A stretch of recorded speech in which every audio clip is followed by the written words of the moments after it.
In and Out with me, Professor Yalman, from the TEDU radio studios at TED University. This is to reach out to those who have questions and want desperate answers. Why me? Because I've seen it all. I've seen it all in different aspects. I have been up, down, I was fired, I was hired, I was poor, I was rich. I fell in love, I lost my love, I became a kite surfer, I became a writer, I became a poet, I became a musician. I never stopped trying.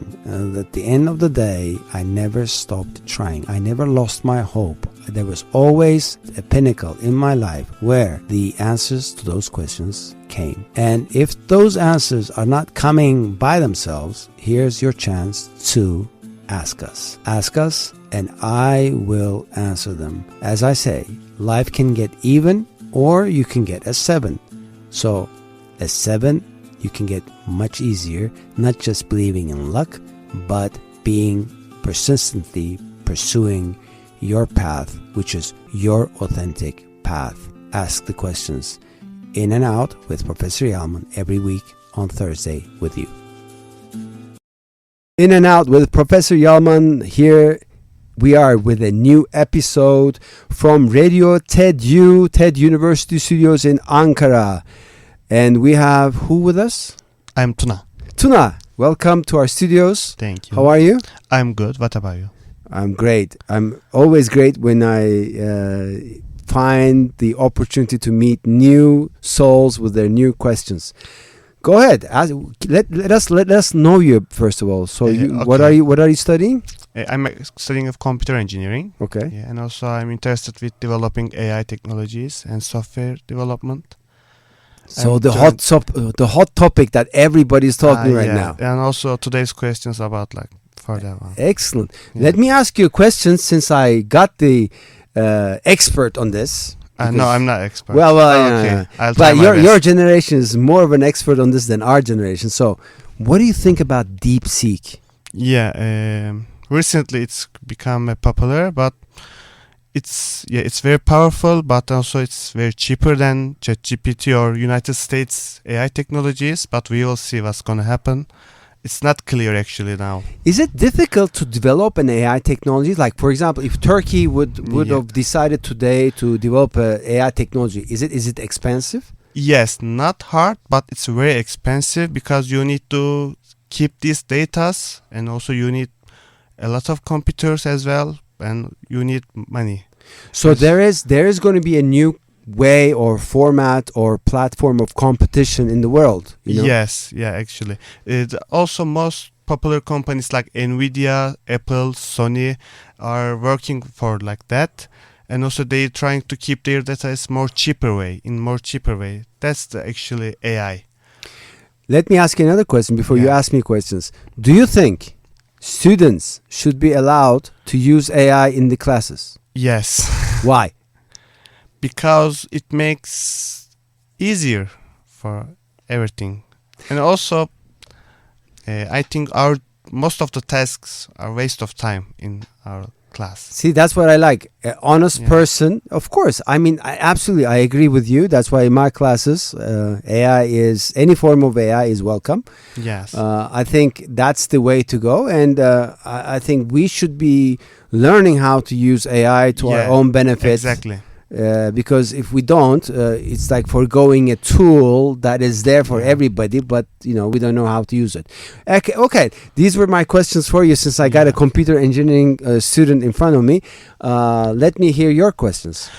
Okay, in class you talk about AI might take people's job in the future. And also you mentioned that we need to differentiate ourselves. Yes. But I think this term is not very clear. Can you a little bit elaborate it? What do you mean with differentiate? Sure. For example, I've been talking to a lawyer, okay, and he has his law firm, and he said that he's now laying off people, and he has established a system where the basic tasks of law or like contracts and whatever. He's having AI do that, and now he's also training his AI to actually go through certain cases, and he's requiring less of human power because AI is there and rapidly taking over the accuracy of dealing with systematic approaches in law rather than having to have teach that to people. Now this brings me to the argument that I made in class. I said, in our time, for example, it was important to know languages. It was important to have studied in a good university or have certain experience under our belt. But today, and it was still very competitive because there were so many people applying for the job. But if there was like 5 seats or 6 seats for the job, actually people had a higher ratio of success being accepted into the job. But today, right now, I think if one job opens up, there are like thousands of people applying for that job, and most likely that job in the coming months, not year, but in the coming months, might be filled with an AI generated system. For example, in the HR industry, now I hear more and more that the primary interviewers of companies are becoming AI. So the company establishes their voice or their primary interview with a student through AI who's applying to the job, and then the second or third interview is conducted by a human. So whoever was doing that entry level interview job is not required anymore. So it's going to be more and more difficult for people to apply to jobs where the tasks are performed more accurately via AI. So that means there's going to be scarce level of jobs, but at the same time there will be other jobs which we might be actually learning ourselves into, which is not already taught or introduced in the university right now. And I think that's why I think everybody should actually know how to use AI to their benefit, but at the same time make and bring a difference with their authentic selves, with their own experience and knowledge to the system, so they are preferred to the other person who's applying for the job. Another question, another part of your question was actually, why am I thinking right now that it is crucial to differentiate ourselves? Because in a world of polarity, in a world of scarce resource, in a world where the borders are not important anymore, despite geography, everybody can apply to anything. I think you're going to be finding yourself not competing with 85 million people, but you're going to be competing with the rest of the world. So everybody's competing with everybody in a way. So billions of people will be on the platforms competing against each other for the success that they are being driven forth.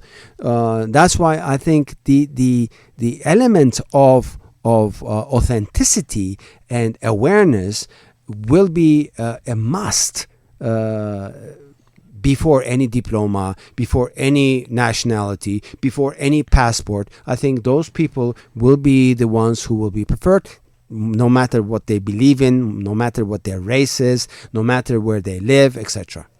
Okay. And also we mentioned about using AI in right ways, but do you have any suggestion about using AI in right ways? See, this is a collective learning process as well. Now, I might introduce something, you might introduce me something back, but utilizing AI in the correct way means actually in the way which is for your benefit, which you are situated in.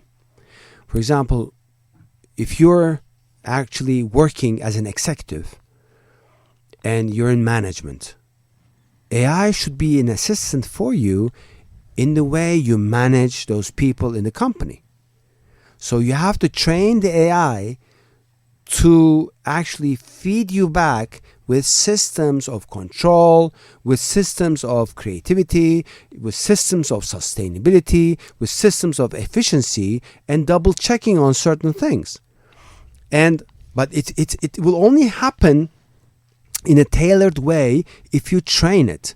If you're a student and the professor says you're allowed to use AI in my classes, this means he's going to or she's going to ask you questions which will be required for you to actually use and ask the right questions to the AI to give certain paternic solutions for that specific class. So you're going to put an effort to actually educate your AI for that AI to perform for you as a tool. Because nobody in their right terms or clear minds right now is going to sort of accept just the blunt or just the general solution that AI talks about, because that you can read in books, that you can find in Google, whatever. The differentiation of AI to Google, I think, is actually AI learning who you are and what you're after, and collectively analyzing data for your own beneficial use.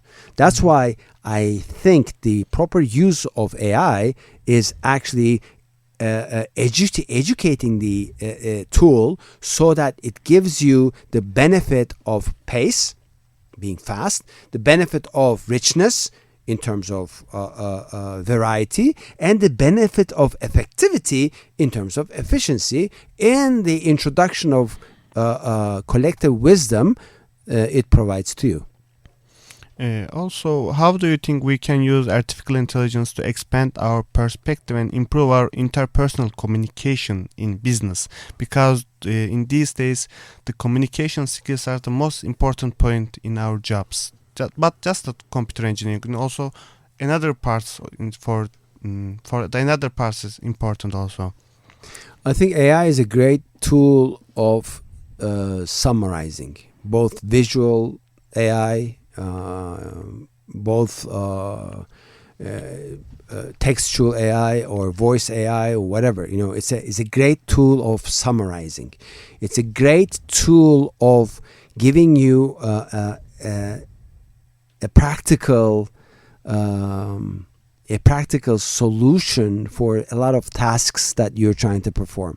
Now, AI can show you shortcuts and effective ways of actually improving your communication skills. AI can promote and tell you certain courses to attend. It can provide you with videos.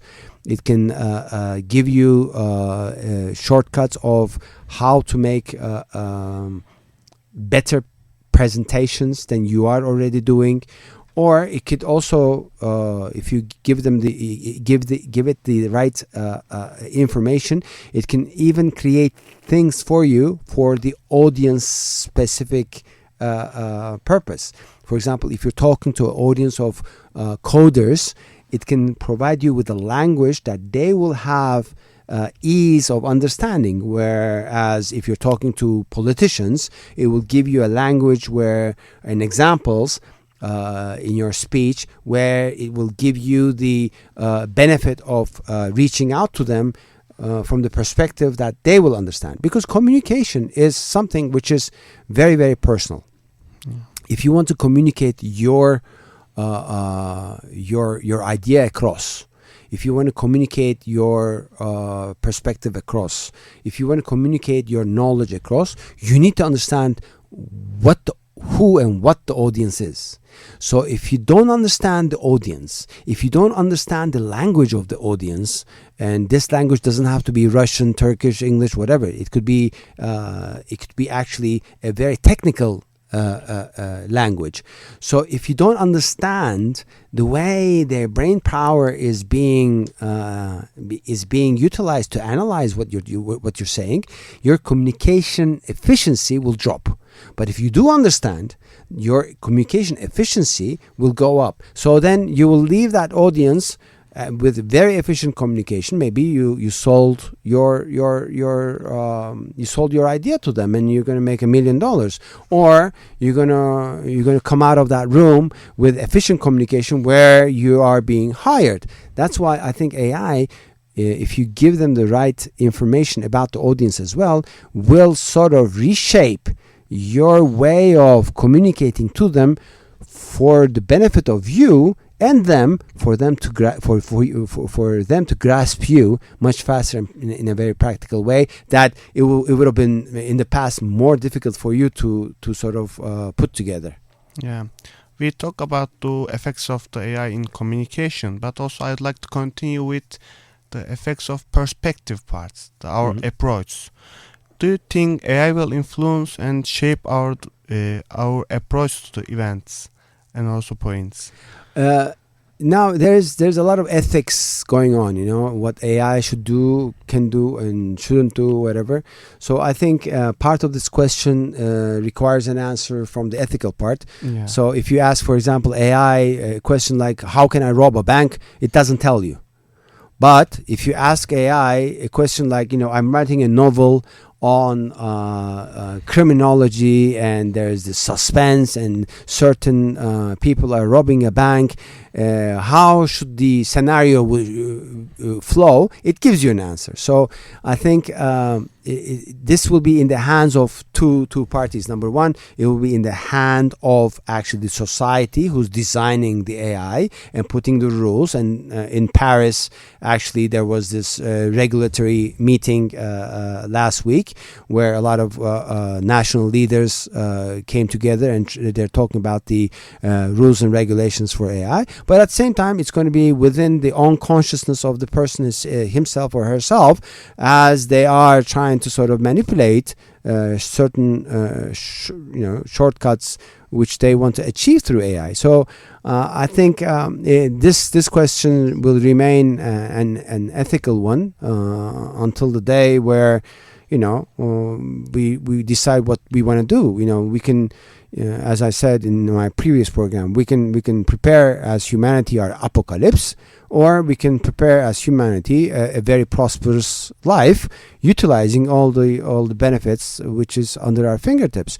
And AI is a benefit if you use it as a benefit and don't use it as something bad, or for the purpose of bad. But then you're going to say, what is bad, what is good? That's also relative. But there's certain collective things which we sort of regard as good and bad. So I think we shouldn't be that much of demagogues of altering that. But I think the question is an ethical one. Yeah. Finally, for example, after 20 or 30 years, the AI affect our perspectives or approach. Our approach will affect it negatively or positively. What do you think about it? I don't think we're going to wait another 20, 30 years. I think AI is developing so fast, and people are so much within this agenda right now of they're within this hype. But until something new is being introduced, I think we're going to see a lot of things changing within 2 to 5 years very, very fastly. How will affect our lives? As I said, jobs will be influenced. I think our education system is going to be influenced. Maybe education is going to change, and it must change. If I have AI teaching me, actually telling me everything, what is the contribution of the professor? So the universities, colleges, high schools, they should all sit back and say, what do we want to do with education? How should education sort of prevail and prosper in the coming era where we have tools as such? So nothing will be the same as it was as of today, as of tomorrow, as of next day, whatever, because there will be always people utilizing the system in a greater prosperous way. But I think the question remains to be, this change is going to happen whether we like it or not, but how do we want to be part of it? So, and that starts with education. How are we going to be involving this in our education? And that continues with our life in companies and business, whatever. How are we going to sort of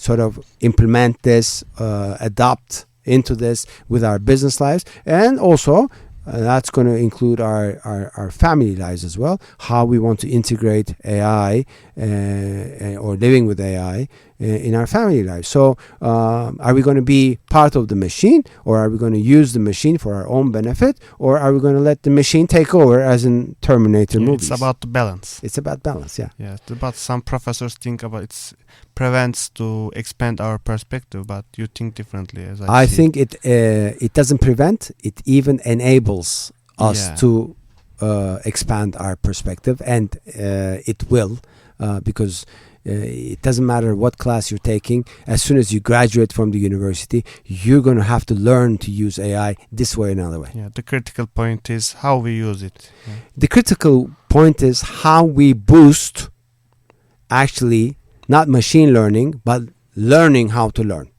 And that's an episode that we have in one of our podcasts with our dean, Professor Dr. Levent Akdeniz.